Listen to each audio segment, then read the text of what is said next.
I'd say butter mochi is probably one of my favorite desserts. Growing up, I knew it as bata mochi or custard mochi. Easy to eat, hard to stop eating.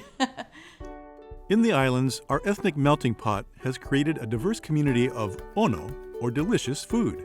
Let's take a closer look at our local cuisine, here on ʻONO. Everyone has their own version of butter mochi, family recipes. Some are more cakey, others are a little more dense. Our family's butter mochi recipe, we like it chewy with like a crispy top. The top gets very crispy and then everyone fights over the edges. The edges are the best. Preparing butter mochi is a family tradition for Jodi and Jenna Chai. She passed down the recipe to me from her mom.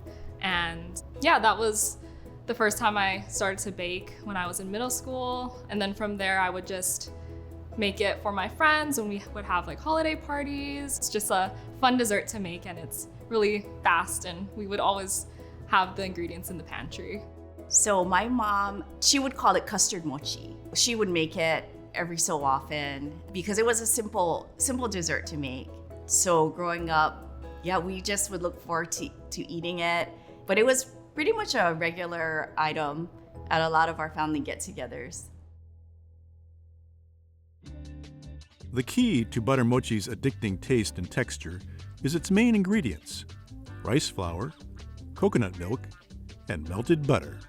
Butter mochi is pretty easy to make. You know, I think maybe about 10 different ingredients. You have to make sure that everything's at room temperature so things don't coagulate. You mix it all together and you put it in the oven. It bakes for quite a while though. It's at least an hour and 15 minutes, you know, to ensure that you cook it thoroughly and evenly. For our family, we like the plain butter mochi, but then we'll add that special guava puree or lilikoi puree glaze on the top, just as an added touch to our mochi. Butter mochi is unique to Hawaii. I think some people might think it's a Japanese dessert, like from Japan. The origins of butter mochi are unclear, but the answer may lie in Hawaii's multicultural roots. The only similarity between butter mochi and regular mochi, I guess, is the mochiko flour. So you use mochiko flour, but unlike mochi, you know, this is sort of like a mochi cake. I guess I would describe it. This would be, I think, an example of the influence of the ethnic cultures growing up on the plantation.